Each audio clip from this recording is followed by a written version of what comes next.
እንግዲህ ዛሬ የምንገኝበት ቦታ በሰሜን ሸዋ ዞን በአማራ ክልል ውስጥ ሰሜን ሸዋ ዞን የአንኮበር አካባቢ ላይ የምትገኝ ትንሽ ሰፈር ልቅ ማረፊያ የሚባል እቺ ቦታዋ ባህር የምትባል ትልቅ የመስክ ቦታ ያለባት እና ከጀርባችን የሚታየው ጫካ ደግሞ የወፍ ዋሻ ጫካ የሚባለው አካባቢ ላይ ነው የምንገኝ። My name is Christina. We are cycling, hiking, going into the forest, exploring nature, so all kinds of activities. But I'm focusing on cycling. አሁን ያለንበት የአንኮበር ትሪፕ በዋናነት የቻሪቲ ትሪፕ ብለን የምንጠራው እንደ ራይድ ዘ ሪፍት የምናዘጋጀው በየአመቱ በአመት አንድ ጊዜ ማለት ነው የምናዘጋጀው። ቦታው አምናም ዘንድሮም እዚሁ ቦታ ላይ ነው አንኮበር አካባቢ።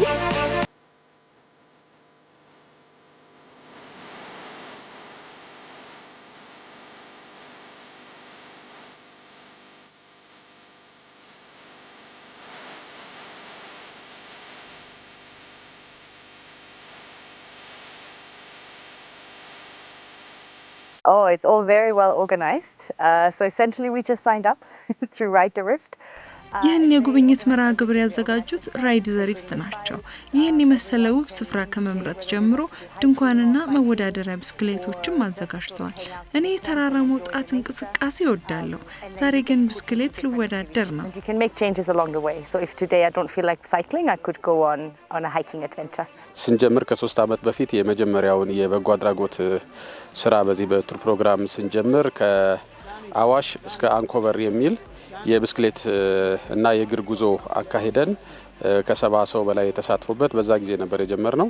እንግዲህ መጀመሪያ ራይድ ዘ ሪፍት ሲመሰረት በአራት ኦፕሬተሮች ነው በአገሪቱ ውስጥ ባሉ ትልልቅ በተለይ ሜይሊ 3 ኦፕሬተሮች እየተካሄደ ያለ ነው። የተመሰረተበትም 3-4 አላማዎች አሉት። ይሄ ቻሪቲ ኢቨንት የተዘጋጀው በቱሪዝሙ መዳከም ምክንያት በተለያዩ የሀገራችን አካባቢዎች አሉ ጋይዶች እንዲሁም ኩኮች አብረውን ቱሪዝሙ ላይ የሚሰሩት የቱሪዝም ባለሙያዎች የነበሩት ሰዎች በኮሮና ምክንያት ከዛም በኋላ ደግሞ በአገሪቱ አለመረጋጋት ምክንያት በተለያዩ ቦታ ያሉት የኛ ጓደኞች ወይም ደግሞ ከኛ ጋር አብረው የሚሰሩ ባልደረቦቻችን ተቸግረዋል።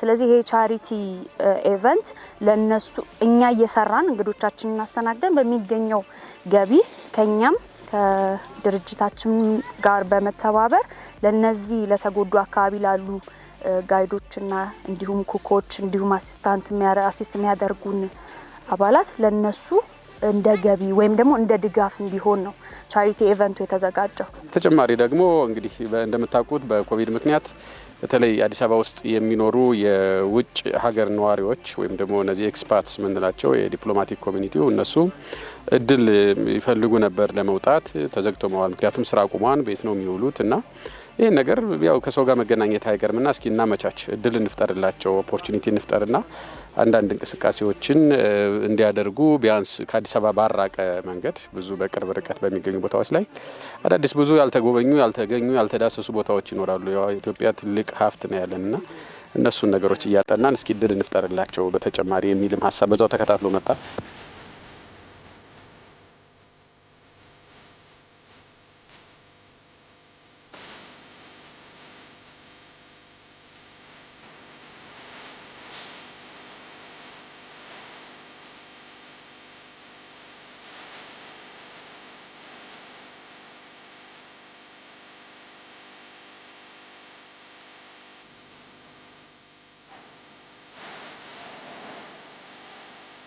የግጭቱ በሰላም መቋጨት በኋላ ግን የተወሰኑ መንቀሳቀሶች ሪኩዌስቶች መምጣት ጀምረዋል። ስለዚህ ይሄ ለሀገራችን ቱሪዝም በጣም ትልቅ መነቃቃት ነው ብዬ አስባለሁ። ይሄንን ማስቀጠል ሰስቴን ማድረግ መሞከር ነው ያለብን እኛ ምክንያቱም ከዚህ በፊት በኮሮናው ምክንያት ሙሉ ለሙሉ ኦልሞስት ተዳክሞ የነበረውን ኢንዱስትሪ እንዴት አድርገን እናነቃቀዋለን ነው አሁን ሀሳባችን መሆን ያለበት። ምክንያቱም በግጭቱ ምክንያት ደግሞ ኦልሞስት ሙሉ ለሙሉ ከአዲስ አበባ ውጪ የነበሩ ዴስቲኔሽኖች አብዛኞቹ ቆመው ነበርና አሁን ግን በሰላም ስምምነቱ ከተካሄደ በኋላ ብዙ ጥያቄዎች መምጣት ጀምረዋል። ስለዚህ ጥሩ መነቃቃት ነው ብዬ አስባለሁ። አዳዲስ ፕሮዳክቶችን ዴቨሎፕ ለማድረግ ነው የነበረው እና አዳዲስ አክቲቪቲዎችን ሌላ በተጨማሪ ብዙ ያልተለመዱ እንቅስቃሴዎችን ለማድረግ ለምሳሌ ይሄ ፓራግላይዲንግ የምንላችሁ ብዙ አልፎ አልፎ ነው እንጂ ብዙ የተለመደ አልነበረም። ባይኪንግ በሰፊው እየተሰራበት አልነበረም። ግን እኛ ሰፋ አድርገን የጀመርነው ቱር ኦፕሬተሮችም ስለነበረ እሱን ራኒንግም ጭምር ኢቭን እንደ ቱሪዝም ስፖርት እንደ ቱሪዝም ግብዓት ተደርጎ እየተወሰደ አልነበረም። አዲስ አበባ ላይ ግሬት ራን ሲዘጋጅ ካልሆነ በቀር ብዙ ጊዜ ቱሪስቶች መጥተው ራኒንግም ኦፖርቹኒቲ ኑሮን ሌላ ችልድረን አክቲቪቲዎችንም ተጨማሪ ነገሮችንም በመጨማመር የወንዝ ላይ ውሃ ቀዘፋ እነዚህ ነገሮች ሁሉ በመጨማመር አዳዲስ አክቲቪቲዎችንም እንፍጠር በሚል ብዙ ቦታዎች ላይ ነው እንግዲህ ስራ የሰራ ነው ላለፉት 2 እና 3 አመታት። Ethiopia is an absolutely beautiful country. There are very few places that can give you this kind of nature. ኢትዮጵያ እጅግ የተዋቡ መልክዓ ምድርና ሕዝብ ያላት ሀገር ናት። በርካታ የሚጎበኙ ስፍራዎችም አሏት። በማየው ተፈጥሮ እጅግ ደስተኛ ነኝ። So it's beautiful just being in nature, being exposed to all the not just the nature but also the village life. It's been absolutely fantastic.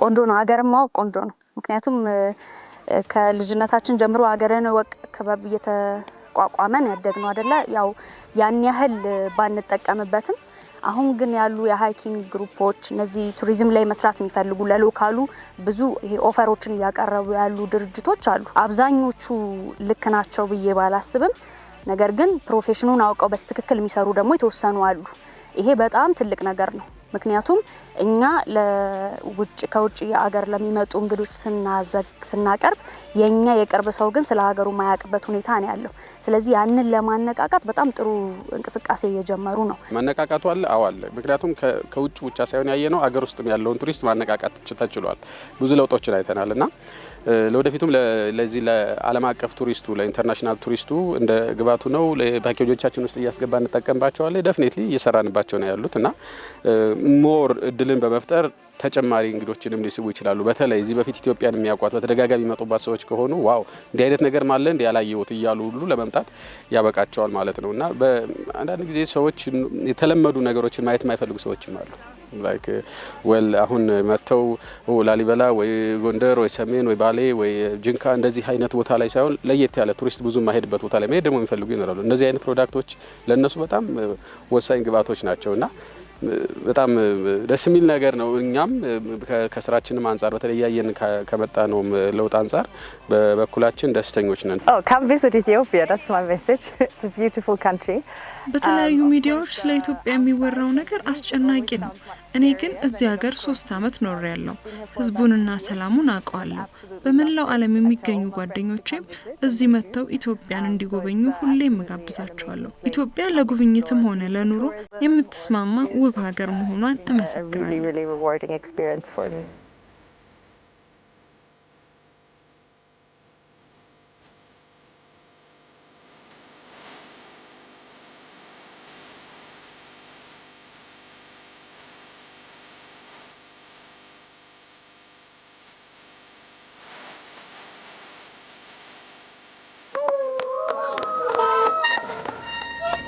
You are the winner. How do you find it, the challenge? How was it? Oh, the challenge was very good. Yesterday I do it in the other side, and this day I would like to do a challenge in that side. How do you find the weather? Oh, the weather it's quite good because it's not so hot, and it's. በጣም ደስ የሚል ውድድር ነበር።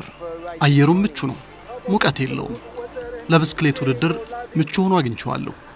በየመንገዱ የሚያገኙን ሰዎችም ፍቅርና እንክብካቤ ይሰጡናል with the bike it's a way to discover this country and the people and with Wide the Rift they are professional so it's lovely to travel with them Yeah, really good. I mean it's been such a pleasure to take part and really enjoyable and being in this scenery in Ankober is incredible. እዚህ አንኮበር በመገኘቴ ደስታ ተሰምቶኛል እንግሊዝ ሀገር በዚህ ሰዓት ብትሄድ እጅግ ከባድ ቅዝቃዜ ነው ያለው እዚህ ግን እንደምታየው ነው አየሩ በጣም ደስ ይላል It's really nice. It was difficult but beautiful. You have a beautiful view the whole way. It started with a very fun downhill piece. ውድድሩ ከባድ ነበር ግን ዳገቱን መውጣት መውረዱ ከባድ ቢሆንም የሚያዝናና ነበር። ብስክሌት ስወዳደር ይሄ የመጀመሪያዬ ነው። በጣም ደስተኛ ነኝ። ከ12 ሰው በላይ ነው የተሳተፈው። እንግዲህ ያው የመጀመሪያዎቹ ሶስቱን አይታችኋቸዋል። በጣም ቻሌንጂንግ ነበረ፣ እነሱም ሲነግሯችሁ ነበርና ከ15 ኪሎ ሜትር ይጨምራል የተወሰነ ዲስታንሱ። ግን በጣም አብዛኛው ፓርት አፕሂል ነው፣ ዳገት ነበረ።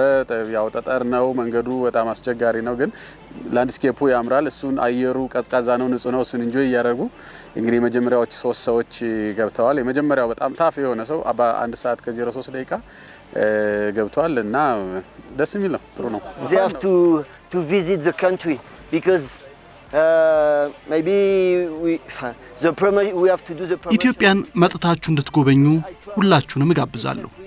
ውብ ባህልና አስደናቂ ሕዝብ ነው ያላት። ኢትዮጵያ የእውነት ትለያለች። The people and they have to live there to discover this country. It's such a good አስደናቂ የሆነውን የኢትዮጵያን መልክዓ ምድር መጥታችሁ እንድትጎበኙ ሁላችሁንም መጋበዝ እፈልጋለሁ።